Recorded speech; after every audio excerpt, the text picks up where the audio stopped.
Yo me sentí absolutamente atracada por la agencia tributaria. En la práctica no hay, ¿cómo se dice? Presunción de inocencia, ¿no?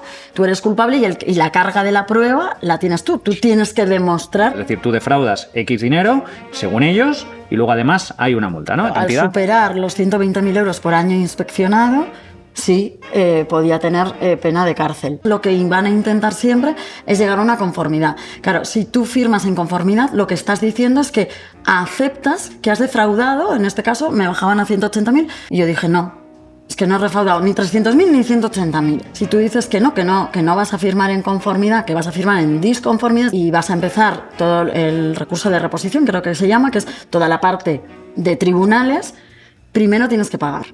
Y tú en ese momento pagar el importe completo, que son 300.000 euros, más la multa, que la multa puede ir del 50 al 300% del importe basal. Con lo cual habrá mucha gente, entiendo, que no tiene el dinero. Que no tiene el dinero y que están accede obligados a firmar en conformidad, aun sabiendo que igual no ha defraudado eso, para acabar con el proceso.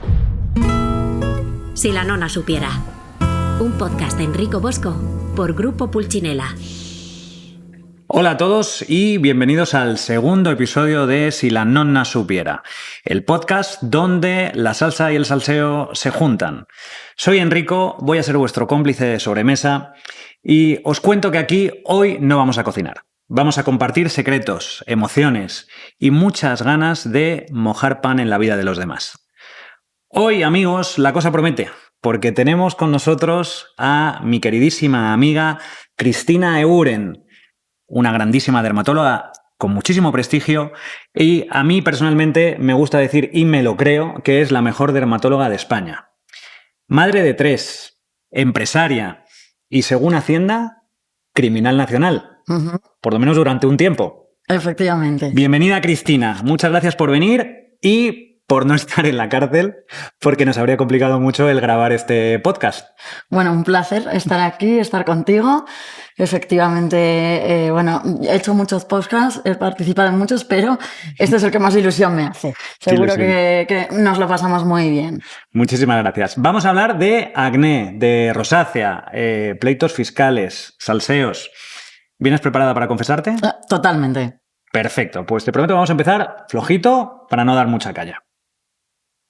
Antes de entrar en temas serios, quiero contar cómo nos conocimos, Cristina y yo. Fue a través de un amigo, un médico estético que tenemos en común, un grandísimo amigo que se llama el Dr. J. Y pues yo soy paciente del Dr. J, aparte de amigo, y siempre me decía, tienes que conocer a Cristina, es la mejor dermatóloga, porque para tratamientos de piel, para tal, es la número 1. Yo hasta ese momento, pues la verdad es que no me había planteado el visitar a un dermatólogo para decir hola, sin tener ningún problema específico, decir, oye, mírame la piel, mírame tal. Y es verdad que me dio mucha curiosidad y dije, bueno, pues ya tengo una edad, tengo que empezar a cuidarme, obviamente, y voy a pedir cita a Cristina. Y entonces lo hice por los canales normales, es decir, llamar, pedir cita, etcétera. Y claro, mi sorpresa fue cuando de repente me dicen, bueno, pues sí, te damos cita, pero dentro de 6 meses. Entonces, 6 meses, digo, ¿cómo tienes una lista de espera tan grande? ¿Cómo puede ser esto? Bueno, lo estamos trabajando porque pero sí, son muchos meses de lista de espera. Sí. Actualmente, voy a empezar a pasar consulta de otra manera, con apoyo de otra dermatóloga, directo de otra dermatóloga, de tal manera que reduzcamos esa lista de espera. Pero en ese momento sí, eran 6 meses. Había mucha lista de espera y entonces dije, bueno, pues me ofrecieron ir con otra doctora de tu clínica y dije, no, yo quiero con Cristina, pero bueno, si no puede ser, pues me espero, lo que sea. Y entonces esto fue todo por WhatsApp y me contestaron y me dicen, bueno, ¿tienes facilidad o tienes disponibilidad para que te llamemos en algún hueco de alguien que justo falle o lo que sea? Y yo dije, bueno, pues sí, no hay ningún problema. Me dice, bueno, pues dame un momento. Y entonces me contestan por WhatsApp y me dicen, ¿cómo lo tienes para el jueves? Que justo ha habido en una hora, además no recuerdo qué hora era, ha habido una cancelación, ¿cómo lo tienes para este jueves? Y digo, bueno, bien. Y alguien me contesta por ese WhatsApp y me dice, pero solo si nos traes esa pizza que tienes en la foto de perfil.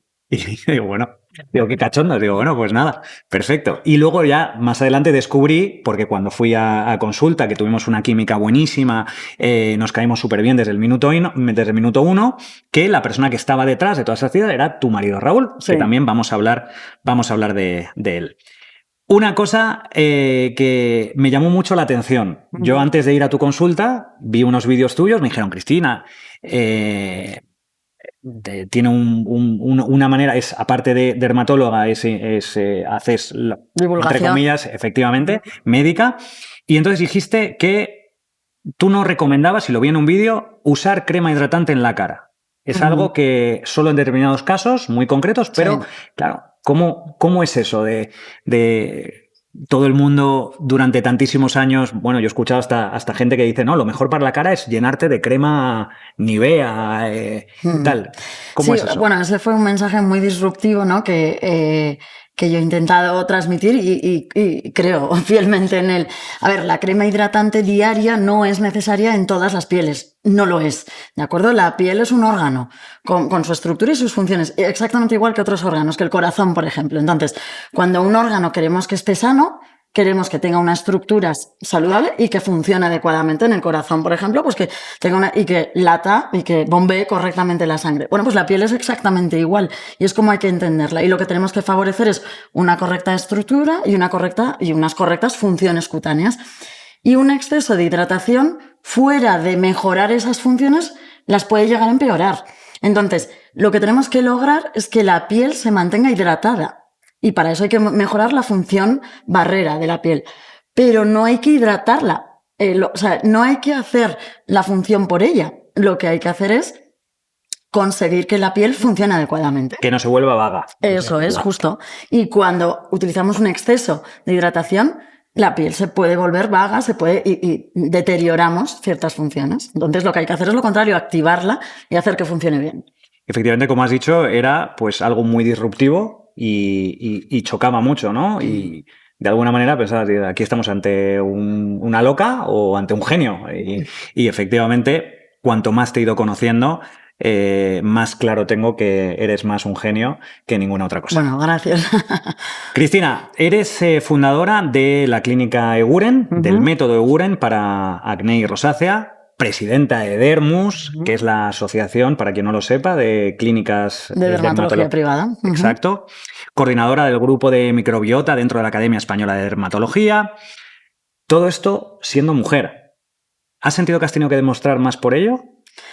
A ver, yo fui criada y educada yo tengo una hermana, somos fuimos dos niñas en la familia y realmente yo fui educada en una creencia de que yo podía llegar a lo que quisiera si me esforzaba, si lo trabajaba, independientemente de mi sexo. O sea, es decir, nunca estuvo encima de la mesa el hecho de que fuera mujer o no, o que... Y mi casa pues fue profundamente feminista o igualitaria. Quiere decir que mis dos padres trabajaban, claro, estamos hablando de los años... Yo nací en el 81, o sea, en los años 80, 90... Y entonces yo realmente he crecido o he actuado con esa creencia. Sí que me he encontrado pues ciertas dificultades, pero siempre lo he interpretado como una creencia y una limitación ajena a mí y que no me lo iba a creer ni a imponer. Cuando nosotros emitimos juicios de valor en realidad estamos hablando de nosotros mismos. Entonces, cuando yo he percibido que no confiaba en mí por el hecho de ser mujer o me minusvaloraba, es que es su problema, no el mío. Y entonces nunca me he dejado... Pero bueno, pues ahí a veces sí le tienes que demostrar un extra, pero bueno, yo he seguido mi camino, he hecho las cosas y al final... Y yo creo que gran parte yo reconozco que el mundo médico es un mundo eminentemente femenino. Estoy en un sector que en cierta manera me lo ha puesto más fácil. Diferentes otros sectores eminentemente masculinos. O sea, que decir, pero yo entre mi forma de ser y abordarlo y el sector en el que me muevo, pues he vencido fácilmente, digamos, esas barreras que el ser mujer a veces te puede poner. Y hablando un poco de tema de conciliación familiar, de roles, tú tienes una estructura familiar que rompe esquemas o por lo menos no es lo que el tipo de rol normativo del Sí. hombre que trabaja, la mujer que se queda en casa. Tú trabajas fuera de casa. Ajá. Y Raúl, tu marido, En su que por momento. cierto está por ahí, es magnífica persona, se ocupaba y se ha ocupado, sobre todo al principio, del día a día con los niños, ¿no? Sí. ¿Cómo surgió esto? ¿Cómo decidiste montártelo por tu cuenta, abriendo tu propia clínica? ¿Qué dificultades sociales o prejuicios con los que has tenido que lidiar? Que nos puedas contar. A ver, Raúl y yo nos conocimos poco después de yo terminar la residencia. Fue una historia de amor pues muy rápida porque conectamos mucho y enseguida pues bueno, vimos que el futuro podía ser juntos. Y para mí una clave de éxito de nuestro matrimonio y de toda nuestra historia en conjunto ha sido que siempre hemos pensado en equipo. Y en un equipo cada uno juega un rol que puede ir variando, depende de la situación. Y hay que trabajar en bien del equipo. No tanto en bien de uno propio, sino en bien del equipo, porque luego eso revierte en beneficio propio. Entonces, a los 3 meses de conocernos, nos sentamos y abrimos de forma muy honesta y clara qué es lo que gana cada uno y cuál es el potencial de crecimiento de cada uno. Las cartas sobre la mesa, como... Él estudió INEF y Magisterio Deportivo. En ese momento trabajaba como entrenador personal y yo empezaba mi carrera como dermatóloga. Trabajaba en hospital, por las mañanas, luego en privada. Y bueno, y él de forma muy sincera, y Raúl es tremendamente generoso, es una de sus grandes virtudes, me dijo, mira Cristina, tú ganas más de inicio y puedes llegar pues, tener un desarrollo profesional mayor que el mío. Vamos a jugar tus cartas, vamos a que tú seas la punta de lanza de este equipo. Y así fue. Y entonces, a medida que fueron transcurriendo, nos casamos 1 año después, yo ya me casé embarazada. Y cuando nacieron los niños, que además nacieron muy seguidos... Por cierto, he de decir una cosa, perdona que te interrumpa, que yo me conozco muy bien vuestra historia porque, aparte, para los que no lo sepan, nos conocemos desde 2023 y nos hemos ido hasta de vacaciones juntos. Sí. Tú, como buena vasca, has tenido muy claras las cosas desde el principio y has dicho, bueno, nos casamos y tal.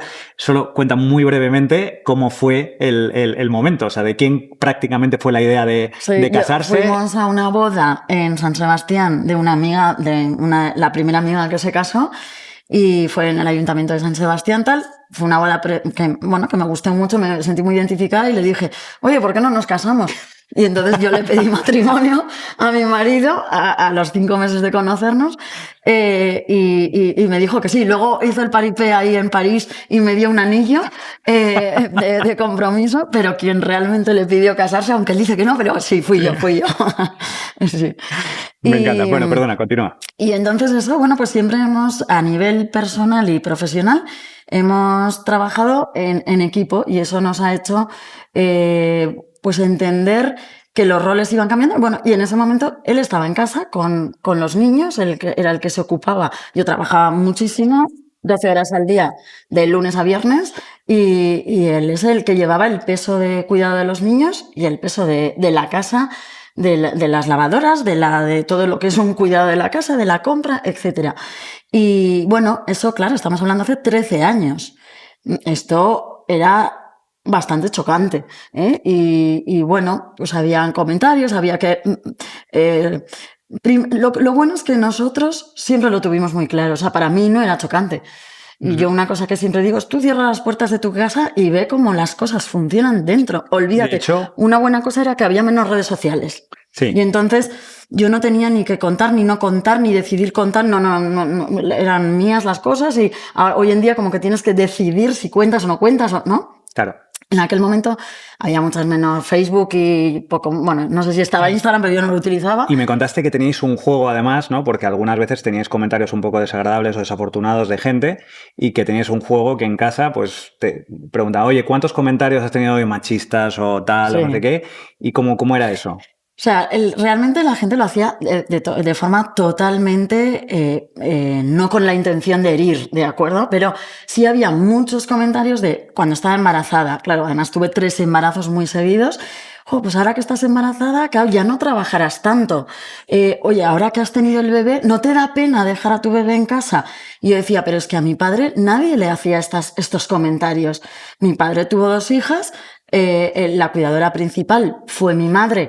Mi madre trabajó siempre, pero bueno, los primeros meses y mi padre volvió a trabajar a los 15 días o antes y nadie le hacía ningún comentario. Digo, ¿pero por qué? Entonces, tuve que un poco superar y ir a todos los días, compañeros, amigos, visitadores médicos, gente de mi ambiente, pero ¿y cómo trabajas tanto? ¿Y no te da pena? Y yo decía, pero si yo tengo que mantener una familia, ¿pero por qué me hacen estos comentarios? Entonces lo trasladamos en que fuera algo jocoso, divertido, y Raúl me dijo, mira, porque yo llegaba a casa y dijo, es que no paran de decirme tal.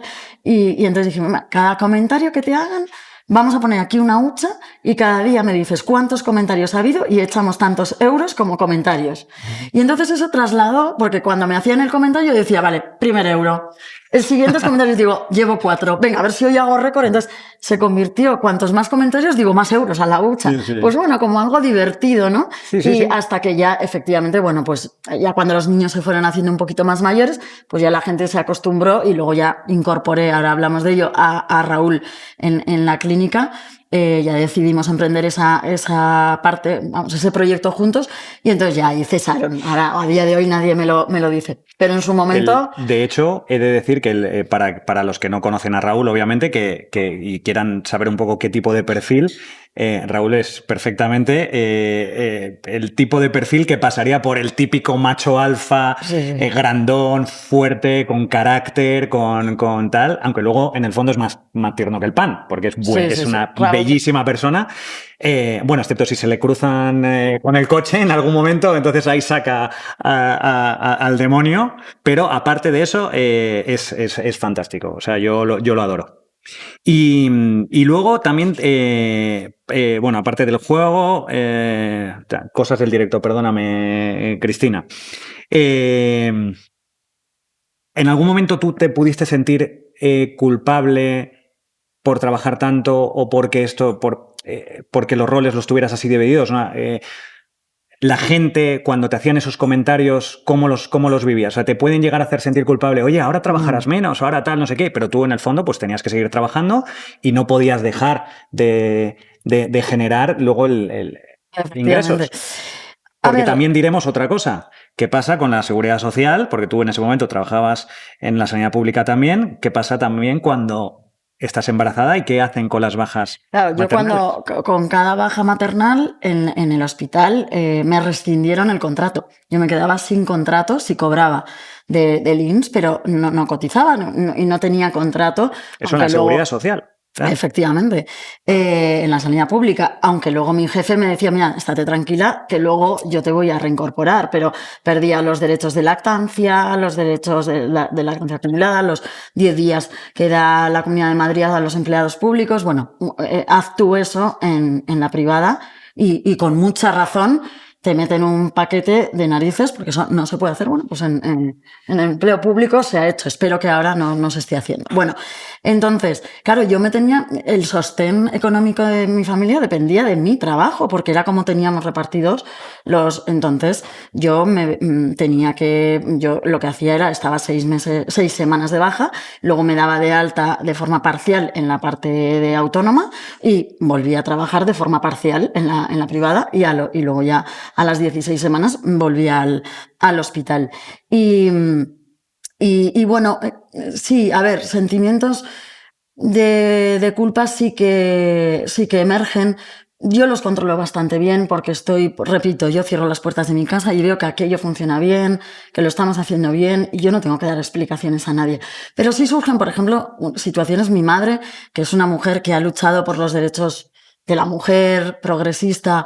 En una ocasión estábamos en casa, me dijo, oye Cristina, estaban ellos en nuestra casa, oye Cristina, la lavadora, ¿cómo se pone? ¿Cuál es el programa de centrifugado?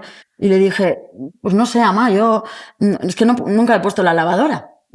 Yo cuando era soltera, claro que ponía lavadoras, pero esa lavadora nunca la había puesto porque lo ponía Raúl. Y entonces se quedó así un poco flasheada, vino y me dijo, pero Cristina, a ver, ¿cómo puede ser que no sepas poner una lavadora, hija mía? Tienes que... Y le dije, mamá, es que esto lo hace Raúl y no lo hago yo, pero en casa, en San Sebastián, en nuestra casa, tú pones las lavadoras, el Aitano sabe poner una lavadora y no pasa nada. Y ella y le digo, es que tú has luchado por esto, tú has luchado por tener 2 hijas independientes, tal, pero si trabajo y soy una mujer, una profesional, pues no puedo poner lavadoras. Lo pone Raúl, no pasa nada. Y se dio cuenta y me dijo, también con otra anécdota que me llamó, para cuál era la talla de zapato de uno de mis hijos. Digo, no sé, pregúntale a Raúl. Pero ¿cómo no puedes saber la talla de zapato de...? Y digo, pero pues ¿por qué no? Porque se encarga Raúl. Y ella misma, pues eso, cuando le di la explicación, me dijo, si tú has luchado por esto. Entonces no te sorprenda que una mujer no sepa la talla de zapato de sus hijos. A mí no se me caen los anillos, por decirlo. Yo no hago la compra, nunca he cocinado en mi casa. Y a quien hago smoothies y poco quien más. tampoco tiene ningún problema con reconocerlo y lo dice súper orgulloso es el propio Raúl. Sí. Lo dice y a mí me parece maravilloso. Porque él... ¿Crees que habrías llegado a donde tú has llegado ahora mismo si no hubieras tenido el apoyo, la ayuda de Raúl? No, porque es que es un trabajo en equipo. Tú no llegas solo tan lejos como llegas en equipo. Eso sí, en todos los ámbitos. Y yo a nivel personal, profesional y en calidad de vida en general, con Raúl he llegado mucho más lejos. Mi vida es más bonita porque está Raúl. Y yo intento aportar cosas muy bonitas a la suya, claro. He de decir que yo que conozco a tu familia, conozco a tus 3 hijos, tenéis una familia maravillosa. Una cosa que me llama mucho la atención es, sobre todo porque, bueno, pues dedicándome a la hostelería y viendo todos los días familias, el comportamiento que tienen en público, etcétera, veo que vuestra familia tiene un comportamiento que es una educación exquisita. Se ven unos niños súper sanos, súper felices, con un saber estar, y además que son muy peques. O sea, sí. Ahora tienen 10, 11... 10, o sea, harán este año 11, 12, 13. 11, 12, 13, que también eso, efectivamente. Tú organizado, vosotros tal, directos, uno detrás de otro. Oye, exactamente, vamos a hacer la familia. Imagínate cuando tenían 1, 2 y 3. Exacto. De hecho, con la clínica, bueno, ellos con 1, 2 y 3 todavía no estaba la clínica puesta, pero... Ahí abrió. O sea, yo decido... La primera clínica. Sí. ¿Sí? Yo decido abrir la clínica cuando tengo al 3er hijo, porque me doy cuenta que, bueno, yo ya ahí había cumplido un poco mi deseo de maternidad y no me veía, yo la forma en que trabajaba en el hospital por la mañana, aseguradoras en clínicas con aseguradoras por la tarde, para mí no era la forma en la que yo quería trabajar, en la que yo quería desarrollar mi profesión y la atención al paciente. Entonces, como aquello no existía, pues dije, bueno, pues lo tengo que hacer yo. Y ahí fue cuando, al poco de nacer Daniel, que es el 3º, ya dije, bueno, pues es el momento y y ahí estuve unos meses, un poco de planificación estratégica. Y de nuevo lo hicimos en conjunto, es decir, oye, pues, y ahí fue cuando Raúl se incorporó es decir, dejó un poquito más la parte de casa, que al principio estuvo combinándola, y se incorporó en la clínica. ¿Cómo es eso de tener 3 hijos, la clínica funcionando a tope? Cuéntanos 2 ejemplos de algún momento muy caótico de cómo lo habéis podido gestionar y luego algún momento, pues obviamente, feliz, divertido que tengas de toda esta época, sobre todo de los lo inicios. Más difícil probablemente fue el inicio, ¿no? O sea, porque es que cuando nosotros abrimos tenían 1, 2 y 3 años. Entonces, claro, era muy pequeños y sacar adelante a los niños más todo el proyecto de la clínica, que como todo emprendimiento pues tiene sus dificultades, y más en este país, que no es un país donde el emprendimiento esté premiado. Que ahora tocaremos ese punto. Pues ahí yo recuerdo, por ejemplo, pues situaciones entre graciosas en ese momento, caóticas, pero de tener a los 3 niños en una salita de al lado jugando y yo pasando consulta. Pero que se me cayó la cuidadora. Raúl en ese momento tenía un que hacer y no podía estar con los niños. Y, Cris, te tengo que dejar a los niños 1 hora. Entonces, yo tenía a los 3 niños en la salita de al lado y yo pasando a consulta. Y de repente me abre la puerta, mamá, me choca acá. O sea, bueno, entonces claro, 3 con pañal. O sea, yo tuve 3 bebés a la vez, porque cuando nació Dani, el Sara tenía 2 años y todavía llevaba pañal. Esta no me la sabía. Entonces, bueno, pues que luego lo recuerdas hasta con cariño, ¿no? Pero en ese momento, pues, y con toda naturalidad, me acuerdo que además era un paciente, era un varón el que estaba viendo, pero nada, lo entendió y le dije, mira, yo creo que desde que entró le dije, tengo aquí a mis 3 hijos, pero no nos van a molestar. Bueno, sí nos molestaron, pero no pasó nada. Y le dije, bueno, te quedas con tu plasta un poquito y ahora voy. Y bueno, y anécdotas bonitas, pues hay muchas, porque cuando sacas el proyecto adelante, pues luego lo recuerda. Además, la mente es muy sabia y luego recuerda todo lo bueno y lo malo lo suele olvidar, ¿no? Y lo más bonito es ver crecer a los niños y ver salir el proyecto con éxito y es muy satisfactorio. Yo, bueno, como bien sabes, soy muy fan de tus hijos. Podría contar muchas anécdotas que he vivido en este tiempo, que me habéis contado. Quiero resumir una en particular que me parece maravillosa, que es del pequeño Carlos, que es el mediano. Este es el mediano. Es el mediano. Además, yo me siento muy identificado porque yo en mi familia he sido mediano y sé también un poco lo que es estar un poco entre... Sí, los medianos son especiales. Sí. Y entonces... por resumir un poco, para no aburrir con esta anécdota, que es para mí me parece muy graciosa, ellos tenían una costumbre todos no sé si eran los viernes los viernes, de ir a la piscina. Natación. A natación. Y luego, pues Raúl los dejaba en natación, los recogía y luego se iban al Rodilla a tomar... pues algo. Sí. Tal. Y entonces Raúl de repente empieza a sospechar por un comentario de Sara, la mayor, que los 2 niños... No, están yendo a la piscina, pero no se están bañando. Están haciéndose un poco los culebrillas, ¿no? Y entonces les enfrenta les pregunta frontalmente, oye, ¿qué ha pasado? ¿Qué tal? Al principio creo que lo niegan, lo que se están bañando, efectivamente. Y pues posteriormente se descubre que efectivamente, porque les dijo Raúl, le dijo, mira, tenéis una oportunidad, os lo voy a preguntar una vez, ¿no? Algo así fue. Sí, no me mintáis. Porque si no entro ahora mismo, pregunto si os habéis bañado, si tal, no sé. Entonces no les quedó más remedio que confesar.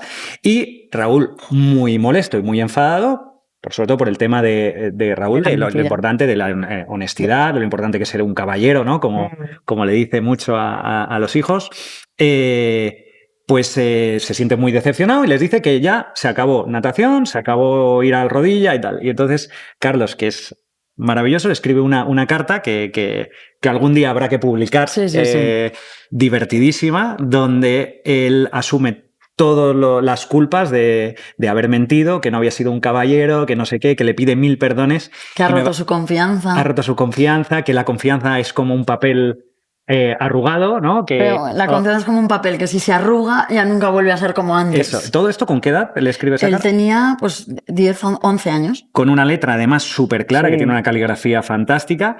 Y luego en la parte trasera de esta carta me parecía graciosísimo que le empieza a hacer una serie de preguntas. Dice, bueno, ya sé que he roto tu confianza, pero ¿crees que nos podrías... ¿Puedo recuperarla? ¿Puedo recuperar la confianza? Y ponía como 3 casillas. Sí, no... Tal vez. Me lo pienso. Me lo pienso, casilla. Si puedo hacer algo para recuperar la confianza, ¿puede ser en forma de regalo? Sí, no, o otro. ¿Qué regalo? Si puedo compensarte con un regalo, ¿qué regalo querrías? Ropa, manualidades, otros. Escribe aquí. Le pone 2 rayas para que escriba, ¿no? Un poco a modo examen del cole, muy gracioso. Buenísimo. De aquí le mandamos un abrazo a todos tus hijos, a los 3. A ver, decir que bueno, yo creo, a ver, por supuesto, somos una familia muy bien avenida y es uno de mis grandes tesoros. No somos una familia perfecta y eso hay que dejarlo, ¿no? Porque parece que... No. Familias perfectas no hay. Ninguna. Y nosotros también tenemos nuestras cosas, pero precisamente eso... Que no haya una familia perfecta, que no haya nadie como persona perfecta, es lo maravilloso de la vida. Porque esas imperfecciones son las que hay que ir superando y te hacen crecer. Entonces, yo creo que lo que yo intento es educar niños que en un futuro tomen decisiones que le acerquen a la felicidad. Esa es mi función como madre. Protegerles, darles una base de protección y de amor para que desde ahí exploren el mundo y tomen buenas decisiones. Entonces, cuando toman una mala decisión, que es engañar a su padre, no meterse en la piscina y luego mentir, lo que hay que hacerles ver, para mí no sirve de nada castigarles. No, lo que hay que es recurrir al valor, el valor de la confianza, que para mí es clave en mi vida y en mi éxito.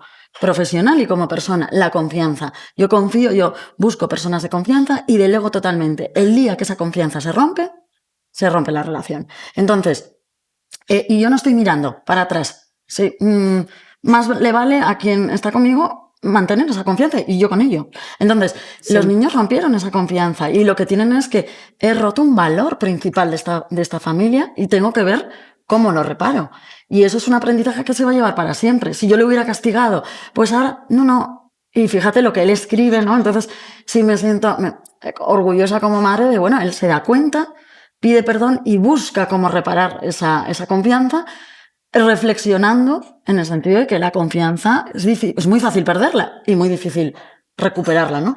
Entonces, bueno, pues como madre, pues ese tipo de ejercicios y de situaciones dentro de todas nuestras imperfecciones, y por supuesto que no soy una madre perfecta y grito y tal, y como todas, pues pero bueno, sí, la verdad es que tengo un equipo familiar fantástico. Estupendo. Otro día podríamos dedicar un episodio a todas las anécdotas, porque según estamos hablando se me están ocurriendo, me estoy acordando de otras anécdotas buenísimas con una profesora de religión, que ahora ya, si no, nos extendemos demasiado, pero son buenísimas. Vamos a cambiar de tercio. Venga. ¿Vale? Si te parece.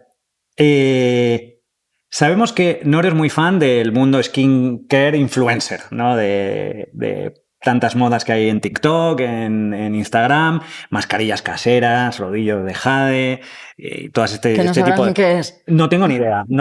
Me lo han escrito aquí el equipo, personalmente no tengo ni idea. ¿Cuál es la mayor barbaridad que has visto recomendar?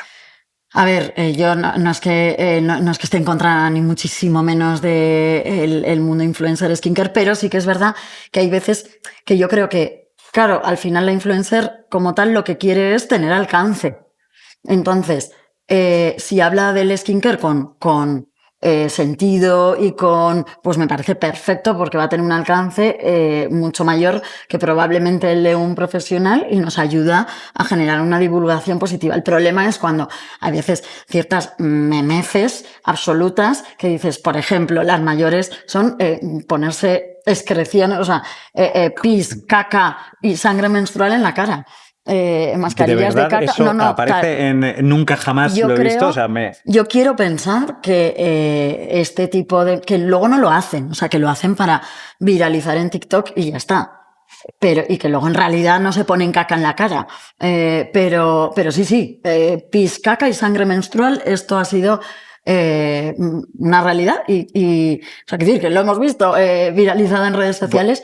Ahora que me dices esto, te voy a decir una cosa que me pasó hace un montón de años, a lo mejor hace 20 años. No sé si habrás oído hablar que en Formentera hay una zona de barros. ¿Te suena haber escuchado que hay una zona como de barros donde la gente se echa barro por la piel y tal? Entonces, de repente, esto fue hace 20 años. Me llevaron a una persona, me decía, no, es por aquí. Te ibas metiendo por un sitio que yo no conocía y al final me meten en un sitio y me dicen, mira, no, estos son los barros donde la gente se... tal. Y de repente, claro, veo que mi amigo, en ese caso, empieza como a echarse ese barro por aquí. Me dice, esto es buenísimo para la piel, es fantástico, tal.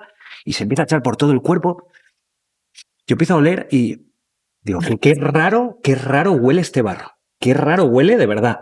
Pero claro, todo el mundo convencido y tanta gente que había de hablar de los barros de Formentera, de no sé qué. Entonces, ya, me empieza a echar, pero yo digo, pero esto huele muy mal, o sea, huele a alcantarilla y peor. Y es como tal. Bueno, pues resulta que se había equivocado y había ido donde soltaba toda la única casa que hay en esa zona de ahí de tal, que es la casa donde estaba la salida de aguas negras de la casa, que cuando me lo dijeron, mira, yo te juro, Cristina, estuve 2 días exagerado, o sea, no te exagero, 2 días que no se me quitaba ese olor de la piel. O sea, no se me quitaba el olor de la piel. Y decía, ¿dónde me han llevado? O sea, ¿pero qué es esto? Me echaba otra tal, o sea, ni con lija. Y de verdad que, bueno, no sé cómo, por lo que acabas de decir, hay gente que es capaz de echarse, pero fue de las situaciones más desagradables que me han pasado en mi vida. 2 días, o sea, a lo mejor 2 días no, pero que me fui a la cama que se te mete ahí el olor sin poderme, habiéndome duchado 10 veces y que no se iba el olor, madre mía. En fin, hace unos años hubo una polémica bastante fuerte con una médico estético muy reconocida. Y un perfil también de redes sociales que era de farmacia, un farmacéutico, Sí.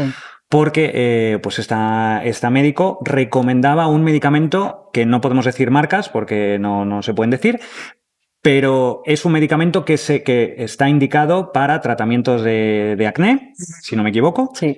Y hubo una fuerte polémica porque, por lo visto, sí, esta médico estético recomendaba el uso o nos decía las bondades de tal y hubo un poco... ¿Qué pasó exactamente con esta polémica? Porque tú tuviste que entrar a dar alguna explicación tiempo después porque te lo pedía mucha gente. Sí. ¿Qué es lo que pasó? A ver, en España la publicidad de medicamentos está prohibida. Entonces, no se puede, ni aunque seas médico, publicitar un medicamento, y menos aún con marca comercial. Entonces, este médico estético, sin ninguna maldad, sin querer... sin tener una intención real de infringir la ley ni nada, pero hablaba de las bondades del medicamento en ciertas propiedades de la piel. Salió, lo hacía en sus stories de Instagram de forma, pues bueno, espontánea. Salió un farmacéutico rebatiéndole e intentando incluso un poco humillarle, ¿no? De alguna manera, y diciendo pues todos los peligros del medicamento, tal. Entonces, luego ella le contestaba, bueno, entraron ahí en una disputa y me pidieron que entrara y pusiera un poco como de orden y dije, bueno, no vaya a ser, todavía no vaya a ser que me lleve yo el sopapo. Sí, dejé pasar unas semanas y luego ya di un poco mi opinión sin hablar directamente, pero y el problema es ese, que no se puede hablar de medicamento porque se puede interpretar como publicidad del mismo, ¿no? Entonces, bueno, pues a la hora de divulgar hay que tener en cuenta que somos médicos. Cuando divulga un médico o un profesional sanitario en general, hay que tener en cuenta que la ética profesional tiene que estar por encima del alcance o incluso de la información que se quiera dar. Entonces, bueno, yo creo que ella aprendería y a partir de ahí lo haría mejor y en realidad lo que decía era verdad. O sea, lo que decía... O sea, decía que lo que decía de las bondades de este medicamento, este fármaco... que utilizaba dosis bajas, tenía ciertos efectos beneficiosos. Sí, era verdad, pero eso no se puede decir así, porque no sabes quién te está escuchando y cómo puede utilizar esa información para autoprescribirse, conseguir el fármaco. Y claro, luego no solo llegamos a España, llegamos fuera de España y en ciertos países es mucho más fácil conseguir medicación. Entonces hay que tener sentido de la responsabilidad, sobre todo siendo médicos o profesionales sanitarios. Cristina, dicho esto, ahora vamos a entrar en materia sensible, Muy ¿vale? bien. ¿Cómo fue enterarte? Primero, que te llega una notificación de que Hacienda quiere hacerte una inspección. Hasta aquí, bueno, pues una inspección tal, pues bueno, que es usted lo que necesita, tal, se le da la información y te están ¿cuánto tiempo haciendo esta inspección? ¿Cuánto tiempo te piden información? Durante un año entero van pidiendo información de absolutamente todo. Bueno, pues... ¿Tú la vas dando? Efectivamente, se va entregando. A veces duplican peticiones, hacen peticiones que se ve que aquello lo tienen automatizado, que no es muy coherente con la actividad que realizo, pero entonces se va entregando la información y ya más o menos al año, bueno, exactamente al año es al cuando... año te llega una carta y te dicen, oiga usted, señora Eguren. Lo hacen no lo hacen a través del asesor, no por carta, no por escrito. A través del asesor. Y piden ya una cantidad concreta que fueron 300.000 euros. 300.000 euros por fraude fiscal. Vamos a decir lo que ellos dicen, claro. ¿no? Dice, para ellos, tú has cometido fraude fiscal, 300.000 euros, que eso es la cantidad que ellos dicen que has defraudado, pero que luego hay encima una multa. Es decir, tú defraudas X dinero, según ellos, y luego además hay una multa, ¿no? Entonces dicen, usted, ¿cómo te llega esa noticia? ¿Cómo la recibes? A ver, todo proceso de Hacienda pues son procesos duros porque...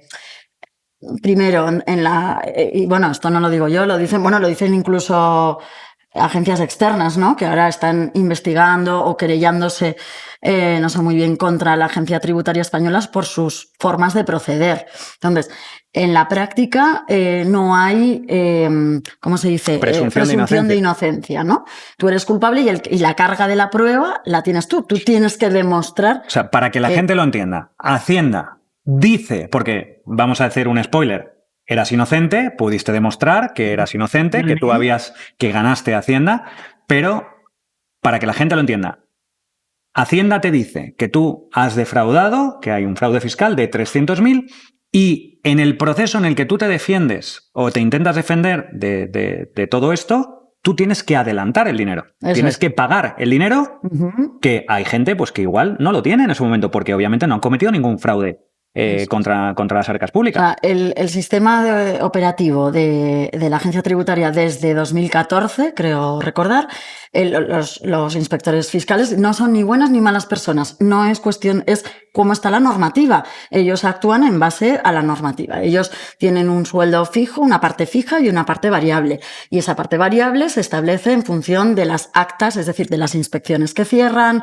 de la complejidad de esas inspecciones, etcétera. Entonces, ellos sí reciben un dinero, o sea, un variable en función de lo que van a recaudar. Y ese variable está para eso, para que recauden más. Entonces, lógicamente, la agencia tributaria lo que te hace es te amedrenta, te amenaza, te habla en unos términos que a un ciudadano ordinario, pues claro, le asusta enormemente para intentar que pagues. Ellos en un inicio te dan una cifra, esto es igual en todos los procesos, mayor o menor será la cifra, pero es igual. Te dan una cifra, en mi caso fueron 300.000 euros, y lo que hacen a continuación es empezar a negociar para intentar llegar a un acuerdo. Entonces, a mí me dijeron, oye, mira, lo bajamos a 180.000 euros si firmas ya. Si firmas ahora en conformidad... Para que yo lo entienda, porque, bueno, yo lo entiendo porque sé cómo funciona todo esto, pero los oyentes igual no están tan familiarizados con cómo funciona. Es decir, Hacienda te dice, aquí tú has defraudado 300.000. Sí, pero nosotros calculamos que has defraudado 300.000. Vale, pero aunque hayas defraudado 300.000, te ofrecemos que nos pagues un poquito menos y ya, pues cerramos. O sea, como aquí, que te perdonamos que hayas defraudado la mitad de lo que has defraudado. Esa es la manera que tienen... Bueno, que mucha gente podrá pensar. Es quitarse aquello cuanto antes de encima para seguir con otras actas. Entonces, lo que van a intentar siempre es llegar a una conformidad. Claro, si tú firmas en conformidad, lo que estás diciendo es que aceptas que has defraudado. En este caso, me bajaban a 180.000. Yo aceptaba que había defraudado, reconocía que había defraudado 180.000 euros. Y yo dije, no, es que no he defraudado ni 300.000 ni 180.000. Entonces... Te llegaron, perdón. Claro, a continuación, si tú dices que no vas a firmar en conformidad, que vas a firmar en disconformidad, es decir, que no estás de acuerdo con lo que te están diciendo, ahí y vas a empezar todo el recurso de reposición, creo que se llama, que es toda la parte de tribunales, primero tienes que pagar. Y tú tienes en ese que momento... pagar el importe completo, que son 300.000 euros, más la multa, que la multa puede ir del 50 al 300% del importe basal, vamos a decir. Entonces, tienes que pagar eso para empezar a intentar demostrar tu inocencia. Eso es. Que además en ese momento, como a cualquier otra persona le puede pasar, en ese momento estabais abriendo la clínica, habéis abierto y la liquidez que teníais no era... de hecho, ese dinero, si no recuerdo mal, corrígeme si me equivoco, tuvisteis que pedir un crédito. Eso es, tuvimos que pedir un préstamo. Tú crees en tu inocencia y además tienes que pedir porque ese dinero no lo tienes, con lo cual habrá mucha gente, entiendo... que no tiene el dinero. No tiene el dinero y están accede obligados a firmar en conformidad, aun sabiendo que igual no ha defraudado eso, pero accede a firmar en conformidad para acabar con el proceso, claro. Porque no tiene el importe completo. Y eso que has dicho que me parece muy interesante, lo que igual no ha defraudado eso, quiero que la gente entienda que nosotros empresarios tenemos que delegar en muchos asesores fiscales que son los que están preparados y los que nos recomiendan, oye, esto sí, esto no, esto tal, y nosotros delegamos en ello. O sea, que puede llegar el caso en el que tú tengas hasta un poco de miedo de, bueno, y si mi asesor no me recomendó exactamente igual, al final el que responde además, soy yo. Además, la agencia tributaria no te facilita hacer bien las cosas. Es decir, yo agradecería que fueran más claros en yo y todos los contribuyentes, creo. O sea, en ciertas cosas que muchas veces tu asesor hace mal o tú haces mal sin saberlo. Y van ahí a pillar. Y hay gente que defrauda. Y a mí me parece muy bien que a quien defraude vayan a por él y pague lo que tiene que pagar. Correcto. O sea, yo, por supuesto, pero eso, yo me sentí absolutamente atracada por la agencia tributaria y así lo he expresado. Y me da pena porque, pues porque yo confío mucho en este país y quiero aportar al país, pero me da pena que se trate así. ¿Te llegaron a amenazar o sentiste miedo con pisar la cárcel, por ejemplo? Porque claro, la cantidad... al superar los 120.000 euros por año inspeccionado, sí, podía tener pena de cárcel. Claro, o sea, si sales culpable, tienes... Eso es. A ver, probablemente si es una pena de cárcel inferior a 2 años, pues no vas a entrar en prisión.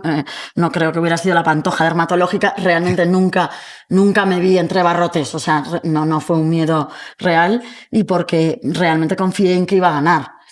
Y así fue, pero el proceso es tremendamente desgastante. Otra cosa muy llamativa para quien no está habituado a estos temas es que cuando, lógicamente, el inspector, como hemos dicho, se lleva un variable, un bonus, por haber abierto el acta, pero cuando Hacienda pierde y al obligado tributario, que es como se llama, le devuelven el dinero con los intereses, no se lo devuelve Hacienda, se lo devolvemos todos los españoles. Claro, es decir, que a ti la devolución de los intereses te la ha pagado Hacienda, que Hacienda es el dinero de los españoles. Entonces, cuando eso ocurre, el inspector no tiene que devolver su bonus. El bonus que cobró por abrir ese acta y no lo tiene que devolver. Iniciar el procedimiento, etc. Entonces, sea como sea, el inspector siempre va a ir para adelante porque nunca va a tener penalización, ¿no? Entonces, eso, repito, no es un problema, es un problema del sistema. Ese sistema, yo creo, y bueno, no lo digo yo, repito, que lo dicen... ¿Y conoces, porque yo ya te adelanto que yo sí, conoces otros profesionales que hayan preferido pagar para evitar todo este procedimiento? Yo creo que la mayoría, por lo menos en el sector dermatológico, llega a un acuerdo y paga, porque el proceso es tremendamente duro. O sea, ha sido probablemente lo más duro que yo he vivido en mi vida, gracias a Dios. O sea, por supuesto que he tenido ciertas desgracias familiares o como todo el mundo, pero este ha sido un proceso tremendo. Y ahí Raúl también jugó un papel fundamental porque íbamos juntos en esto y me decía, Cristina, no vamos a perder el norte, los problemas de verdad son problemas de salud, estos son circunstancias a resolver y las vamos a resolver, pero es muy duro. Y sobre todo, pierdes un poco la ilusión, ¿no? Puedes llegar a perder la ilusión de emprender, de aportar. Hay gente que se ha ido de este país a tributar fuera, a Andorra, a Dubái, a lo que sea. Yo les entiendo, o sea, entiendo que lo hagan. Es justo lo que te iba a preguntar ahora, de hecho, que si tenías conocimiento. Yo he decidido no hacerlo, no porque quiero aportar en este país, quiero pagar impuestos en este país. Yo no me niego a pagar impuestos, los impuestos son importantes, los puedo considerar muchos, pocos. Lo que más me hiere es cómo se utilizan esos impuestos y esa persecución como si fueras un narcotraficante. Y creo que mi caso no ha sido el peor, ¿eh? Conozco casos aún peores. Conocemos casos de... y entonces, bueno, pues entiendo, no juzgo que a quien hayan entrado incluso en un sitio y hayan paralizado completamente. Yo con pacientes, no me planteo marcharme, la verdad, pero lo entiendes. Pero te quita la ilusión, ¿no? Te dices, realmente...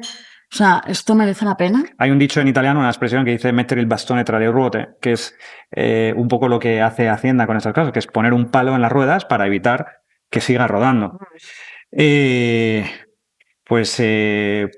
Gracias por haberte abierto con todo este tema, que son temas muy sensibles, el tema de Hacienda sobre todo. Vamos a tocar otros temas sensibles, cambiando de tercio. ¿Has tenido alguna complicación médica grave en consulta? ¿Y cómo lo has salvado? ¿Cómo lo has podido solventar? Así que recuerde, pues dos así como muy llamativas. Una, cuando no era en mi clínica, era en otra clínica, pero un señor en la sala de espera, que todavía no estaba esperando para ser atendido, que tuvo un infarto y se desplomó ahí. ¿Cómo? Perdona, esta creo que no me habías contado. No, a ver, ¿cómo? Tuvo un infarto en la sala de espera. Y entonces, pues gracias a que era un centro sanitario y teníamos un desfibrilador, le pude desfibrilar y salió. Pero esto era en la época antes de las clínicas. Antes de la clínica, no fue en mi clínica. ¿Era cuando estabas haciendo el MIR, puede ser? ¿O... No, cuando trabajaba en otras clínicas, antes de abrir mi clínica. Y ostras, bueno, pues, o sea, que claro, cuando eso mismo ocurre en un hospital, que yo sí he asistido, he visto, pues paradas cardiorrespiratorias en el hospital, bueno, al final trabajas en equipo y estás más arropado. Pero esto, claro, yo era allí la única, la médico que estaba más cerca y fui yo la que tuvo que actuar. Y siendo dermatóloga, ¿le salvaste la vida? Pues sí, el señor vivió.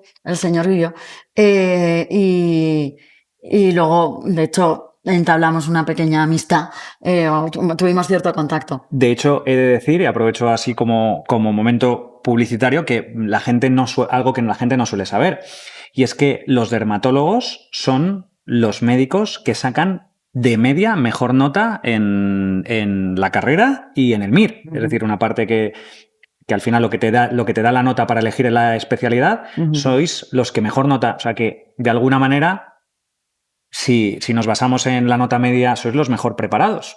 ¿Esto sí. ¿Por qué? ¿Por qué crees que pasa esto en dermatología? Bueno, porque yo sé que lo sabes, yo también lo sé, pero quiero que se lo cuentes. A ver, la dermatología efectivamente es la especialidad que suele acabarse antes en el MIR, es decir, que la eligen con números más altos de...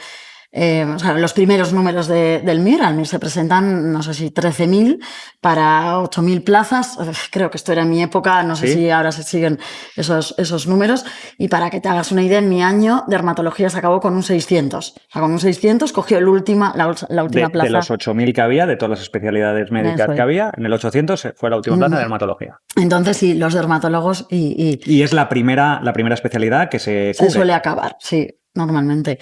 Y los dermatólogos, pues sí, la verdad es que tengo compañeros que son cracks y es un gusto trabajar con ellos porque estás trabajando con gente muy, muy preparada. ¿Y por qué? Bueno, ¿qué voy a decir yo? Que la dermatología es mi pasión, o yo la he convertido en mi pasión. A mí me encanta mi profesión y mi especialidad.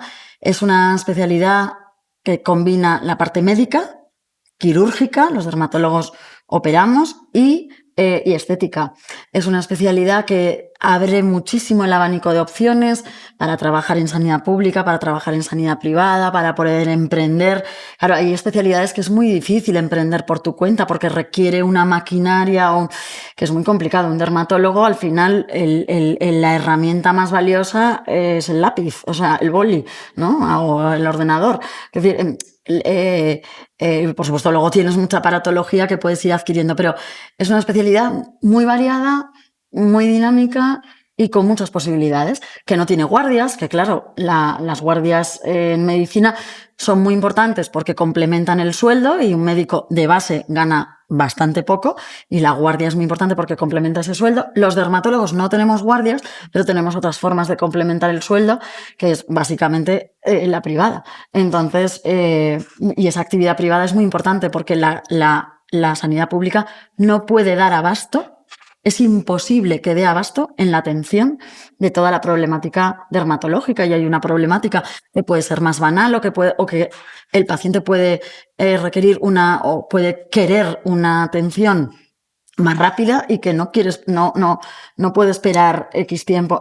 Y también hay que entender que los recursos de la sanidad pública no son infinitos, son limitados. Y entonces hay que asegurarse de que las cosas más graves, de que tanto tumorales, inflamatorias, estén bien atendidas. Para eso, pues al final hay que sacar parte de la atención y derivarla a la privada si queremos que sea sostenible. Entonces ahí, pues el dermatólogo bueno, pues puede jugar entre esa doble... Es interesante esto que apuntas, de hasta qué punto el tener sanidad privada también hace que se pueda sostener la sanidad pública. La sanidad privada, en dermatología, voy a hablar de dermatología porque no es así en todas las especialidades, sin la sanidad privada, la sanidad pública no sería sostenible en la atención dermatológica. Estaría absolutamente colapsada y hay cosas que nunca se verían. Una rosácea leve no se vería. Nunca te podrían mandar para ser atendido. Y una rosácea, aunque sea leve, tiene que poder ser atendido. Porque tú eres tratado. Especialista, además. Digo rosácea porque yo me dedico especialmente a ello. ¿Qué porcentaje pero... de la población? Porque creo que es una enfermedad más común de lo que parece. Mucho ha más. habido bastantes... La rosácea son las enfermedades dermatológicas más frecuentes. Y entonces, en su forma más grave, pues igual, pero hay formas más leves o más tal, o que se les puede dar una atención puntual, pero no se puede hacer un seguimiento, porque no se llega, porque no hay suficientes ni dermatólogos ni recursos para ello. Porque ahora hablaremos además de algunos VIP gente famosa que ha reconocido públicamente padecer esa rosácea, pero antes quiero una última pregunta has dicho si habías tenido alguna complicación, has dicho lo del infarto, pero desde que tú ya eres la dueña de tu clínica, la responsable máxima de tal, ¿has tenido alguna complicación grave? O sea, pues mira, recientemente, gracias a Dios he tenido muy pocas. ¿Sí? O sea pero bueno, hay que estar preparado para poder abordarlas y recientemente... Porque las complicaciones, para que la gente también lo entienda, pasan aunque se siga el protocolo perfectamente y hagas todo según... No, y además, una máxima que yo comparto con mis colaboradoras y con todos los residentes que formo, es que no puedes hacer algo ya no que no sepas hacer, sino que no sepas cuyas consecuencias negativas no sepas resolver. Si tú haces una técnica, un procedimiento, tienes que conocer el procedimiento, conocer todos los efectos secundarios y complicaciones que puede haber del procedimiento para saber resolverlos. Todo el mundo que hace procedimientos va a tener efectos secundarios. Si no quieres tenerlos, no lo hagas. O sea, es como, yo suelo hablar, de hecho, de los cocineros. Digo, mira, un cocinero que esté todos los días en cocina, en un momento dado se va a quemar. Se va a quemar con el horno, con tal. Si nunca se ha quemado, es que no está entre fogones. Literal. Entonces, lo que pasa es que cuando haces un procedimiento tienes que saber resolverlo. Entonces, yo recientemente, haciendo una rinomodelación, o sea, inyectando ácido hialurónico en la zona de la nariz para modificar un poquito su forma y embellecerla, tuve un accidente vascular, es decir, el ácido hialurónico colapsó un vaso de la punta de la nariz y esa zona, ese tejido de la punta de la nariz empezó a sufrir, a inflamarse y a necrosarse. Entonces, nos dimos cuenta muy rápido, actué con rapidez, se resolvió muy fácilmente, a veces puede costar más. Y la verdad es que la primera inyección de un poco el antídoto que disuelve el hialurónico se resolvió y lo pudimos solventar muy bien. Porque hay la especialidad de medicina estética también, en este país se puede ejercer sin haber hecho el MIR. Claro, la medicina estética no es una especialidad realmente, no está catalogada como especialidad. Entonces, a la estética médica se accede simplemente con tener el título de medicina. Sin hacer la especialidad, me refería. Sin haber hecho la especialidad, que eso son ¿cuántos años? La especialidad de dermatología son 4. Y tienes que estar en hospitales, la especialidad de cirugía plástica, pasando por todo, 5. ¿No? Si no me equivoco. Eso es, rotas por diferentes especialidades. Entonces, para ejercer la estética médica, puedes haber hecho una especialidad pues como dermatología, como cirugía plástica, pero también puedes haber hecho cualquier otra especialidad o no haber hecho especialidad. O no haber hecho especialidad. Simplemente haber terminado la carrera y sin haberte presentado al MIR ni haber hecho especialidad, porque el MIR es el examen y la formación para luego acceder a la especialidad. ¿Tú crees que si no hubieras hecho esa especialidad estarías igual preparada? No. O sea, eso te ayuda, te obviamente da tablas. Es muy importante. Sí, porque te da muchas tablas. No solo a la hora de resolverlo, sino a la hora de mantener la templanza y decir, bueno, ha ocurrido esto, no pasa nada, he salido de cosas mucho peores, vamos a resolverlo. Y donde se demuestra la verdadera profesionalidad también está ahí. Tú tienes que mantener la templanza con el paciente y ante la situación. Y eso pues te lo da también el haber estado en un hospital breada. Sí. Bueno, y hablando de profesionalidad, sé de buena tinta, básicamente porque me lo has contado, que no eres capaz ni de desconectar ni cuando te vas de vacaciones. ¿Cómo es eso de que una vez estabas en una playa y le detectaste un melanoma, que supongo que todo el mundo sabe, es cáncer de piel, a un guiri que estaba por ahí por la playa? Sí, a ver, estábamos en Menorca, yo estaba en la orilla haciendo castillos con mis hijos y vi pasar, estaba ahí cerca, a unos 3 metros, un extranjero que tenía clarísimamente un melanoma en la espalda. Entonces, es muy difícil. ¿Cómo se vive esa situación de que tú le estás viendo un melanoma a una persona y está alegremente tomando el sol como, entonces, si no pasara nada? Porque supongo que tienes un melanoma, lo peor que puedes hacer es que te dé el sol en el melanoma, ¿no? Entiendo. Sí, pero bueno, ya está ahí. Sí, lo que tienes que hacer es quitártelo de encima, operarlo. Entonces, no dudé mucho y me acerqué, en inglés le dije que era dermatóloga, que sentía, pero que tenía una lesión en la espalda, que tenía que mirar. Claro, tampoco le quería decir, mira, esto es un melanoma, pero sí suficientemente contundente para que lo mirara. Se fuera directo a un dermatólogo. Que era muy importante que a su vuelta lo mirara y que tal. Y bueno, supongo que lo haría, pero yo le dejé muy claro que aquello no era bueno. Bueno, para haberlo grabado. Me habría encantado ver la cara que se le quedó al pobre, que muy probablemente le hayas podido incluso salvar la vida sin que él sea consciente ni te lo pueda agradecer, porque tampoco es que te pudiera localizar después de eso. Cristina, yo ya sé, pero quiero que me lo respondas. ¿Tienes pacientes VIP? Sí, alguno, claro. ¿Cómo se comportan? Bien, normalmente los pacientes... ¿Alguno que podamos mencionar, que lo hayan dicho abiertamente? Porque entiendo que hay muchos que no puedes decir por protección de... Por solo los que confidencialidad. ellos ya lo han dicho. Bueno, Dani Martín, por ejemplo. Dani Martín, que publicó en su día, hizo una publicación en Instagram que tuvo mucho... Se viralizó, donde él reconocía que tenía rosácea. Paula Vázquez también. Y... eso es normal. Yo sé que hay muchos, pero que no se pueden decir, obviamente, pero vamos, tienes una larga lista de pacientes. Conocido, lo que yo creo que agradeces que se le trate normal. Yo cuando le tengo delante, a mí me da igual que sea el rey de España, que sea... Yo le trato absolutamente con un paciente más y...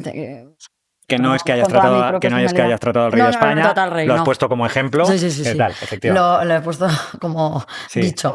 Y a tratarles con normalidad. Y luego además tienen cosas como tiene la gente normal. Yo he visto gente muy, muy conocida que le tenía picores tal y era una sarna. Y dices, es que hoy en día hay mucha sarna en España. Uh-huh. Tenemos un problema ahí con la escabiosis. Y entonces, claro, cuando le dices eso, pues claro, es que es una persona normal y encima que va a hoteles, a tal, viaja y se puede contagiar incluso más fácilmente que el resto. Entonces, lo que agradecen es normalidad, pues cariño y atención y que le escuchen como cualquier otro paciente, ¿no? Y normalmente la gente así muy, muy famosa les hacen o les piden cita en nombre de ellos o a veces lo hacen como normal y no dicen quiénes son y de repente aparecen. Lo más normal es que llame el representante. Pero si hemos tenido algún caso, esta fue, no voy a desvelar, pero una persona conocida mundialmente conocida, doy fe, mundialísima. Que llama a su mujer, también mundialmente conocida, para pedir cita sin decir quién era. Sí. Ella, oye, quiero cita con la doctora Eguren por este problema. Pero para hacer la historia del paciente tiene que dar su nombre real y ahí... Y entonces, todavía estábamos a ver cómo buscábamos el hueco, porque además era julio y con las vacaciones tal era un poquito más complicado y estábamos viendo cómo hacer el hueco cuando de repente al colgar y ver su foto de WhatsApp nos dimos cuenta de quién era. Claro. Y entonces dijimos, ostras, ¿cómo? Y no había dicho quién era, que lo más fácil hubiera sido, oye, mira, soy fulanita y quiero cita para tal. Y haber utilizado el quién era para pedir cita, que hubiera sido totalmente razonable también. Y luego se descartó. Claro, y se descartó la duda porque hubo un momento en el que dijo, no, me llevan en jet o algo así, o puede ser algo así. No te preocupes, que yo voy en mi jet privado y no tengo problema, porque no estaba en Madrid, entonces, pero mañana podrías venir, porque claro, y sí, no te preocupes que yo voy, y entonces ahí fue cuando empezamos a sospechar, ¿cómo? Que vienes en tu avión privado, pues esto no es cualquiera. Y efectivamente, era y fíjate que, ¿no? Que saber estar, qué educación, que en ningún momento dijo quién era. Sí. Y luego de hecho, la cita la disteis incluso antes de saber, cuando le ponemos disponibilidad, eso es. Ya le estabais metiendo en no sabíamos que era, eso es, le dimos disponibilidad, vimos que tenía mucha urgencia, que quería, venga, pues vamos a ver cómo lo hacemos, y luego ya nos dimos cuenta de quién era. Y una mujer encantadorísima. Bueno, nos estamos ya acercando al final. Qué pena me da porque me está encantando esta entrevista, Cris. hay una parte, una dinámica que hacemos bueno, pues este es el segundo episodio del podcast, en el que hacemos un trueque. Yo te doy una receta de mi nonna escaneada con todos los pasos. Sé que no eres muy cocinillas, Bueno, pero pero se lo doy a mi marido que me la... que te la va a hacer perfecta y te voy a dar la receta de la salsa boloñese de mi nonna, la real, como la hacía ella, tal cual, pero hay un intercambio. Ya previamente ya te habíamos pedido que nos dieras una receta, que en este caso, pues viniendo del mundo que vienes, que sea buena para la piel, que nos ayude, qué tal. Pues yo, como no cocino mucho... Te voy a hacer entrega, por un lado, de la receta es top secret, de la receta de la salsa boloñese, que la tienes aquí dentro. Muchas gracias. Y tú me tienes que dar la receta de lo que me vas a decir ahora mismo. Os la mandé ayer, pero la he traído efectivamente ahí escrita. Está aquí metida. Y es, como yo no cocino mucho, he dicho, bueno, voy a hacer algo que... Entonces he preparado un smoothie antioxidante para una piel radiante, con ingredientes antioxidantes, kiwi, otros cítricos, frutos rojos, chía. Y bueno, yo creo que puede estar muy rico y además de muy rico, pues ser muy... los antioxidantes son muy importantes para la piel porque aportan luminosidad, combaten los radicales libres, combate el envejecimiento y puede ser... Y además, esto es porque está muy de moda, ¿no? Todo esto de los... tenemos aquí la receta. Y que además os la pasaremos para los que queráis hacerla en casa. Pero además, quiero hacerte un regalo, darte una pequeña sorpresa por este detalle, por haber venido. Y como sé que nos viene muy, muy bien que podamos informar a todos nuestros clientes de esta receta que es buena para la piel, desde hoy y durante 6 meses vamos a poner esta receta en la carta de aquí, de este restaurante es Pepe Fusco de La Moraleja, que no sé si lo había dicho hasta ahora, pero lo digo. Claro. Durante 6 meses. ¿Hoy? Y vamos a bautizar este smoothie, que por favor, además, te voy a pedir que aunque me lo hayas mandado aquí escrito, quiero que de tu puño y letra nos lo pongas en este recetario, que lo inauguró Luján Argüelles, metiéndonos su receta de la torrija confitada, y que en un ratito que puedas nos escribas aquí la receta de... Hombre, con mucho gusto, qué ilusión. Del smoothie que has puesto. ¿Y cómo se va a llamar? El smoothie se va a llamar Il Método, para hacer un poco italiano, ¿no? Il Método Eguren. Muy bien. Y además te voy a decir una cosa que, fíjate que no te habías dado cuenta. ¿No te suena este colorcillo un poco familiar de esto? ¿No te suena? ¿A fruto rojo igual? Es que precisamente, efectivamente... Habíamos preparado como sorpresa el smoothie y me lo estoy tomando. Que por cierto está buenísimo, llevo tomándomelo en toda la entrevista. Qué bien. Y a partir de hoy va a estar, y durante 6 meses, disponible, porque aquí hacemos desayunos, brunch, meriendas, y tenemos varios smoothies, y ahora, desde hoy hasta, pues eso, durante 6 meses va a estar disponible el método Eguren. Qué ilusión. Así que, Cristina, ese es el regalo, además, que te quería hacer, porque eres una luchadora, has pasado por procesos que son muy complicados y es muy admirable cómo has gestionado todo esto. Yo personalmente tengo muchos amigos que han pasado por estos procesos y son muy desgastantes, sobre todo el saber que tienes razón y aún así tener que pagar primero y luego intentar demostrar que la tienes es algo que, como he dicho, desgasta muchísimo. Y es un poco el regalo que queríamos hacerte para poner en muestra el valor, un regalo también para Raúl, porque al final Clínica Eguren ha sido una cosa de dos, que es un equipo, como has dicho desde el principio, un grandísimo equipo que ha creado algo precioso. Sé que se acercan además muchos proyectos, que tenéis el proyecto de abrir una nueva clínica, más cosas también que sé que no se pueden contar, pero que son maravillosas, y que te deseo lo mejor, porque aunque no lo necesitas, sé que va a ir increíblemente bien. Cris, muchísimas gracias por tu honestidad, por el sentido del humor que demuestras cada día, por ser como eres, por la madraza, empresaria, todo, grandísima persona, simpaticísima que eres. por confesarte con nosotros, por contarnos todos estos secretos, y que estoy seguro de que si estuviera mi nonna aquí con nosotros y ella que era una cachonda y que le encantaba que la gente le contara sus anécdotas y su vida, estoy segurísimo que te diría brava ragazza, muchísimas gracias, dame un besazo enorme y gracias por estar aquí con nosotros. Un placer. Nos vemos en el siguiente episodio. Eso es. Hasta luego. Si la nona supiera. Un podcast de Enrico Bosco por Grupo Pulcinella.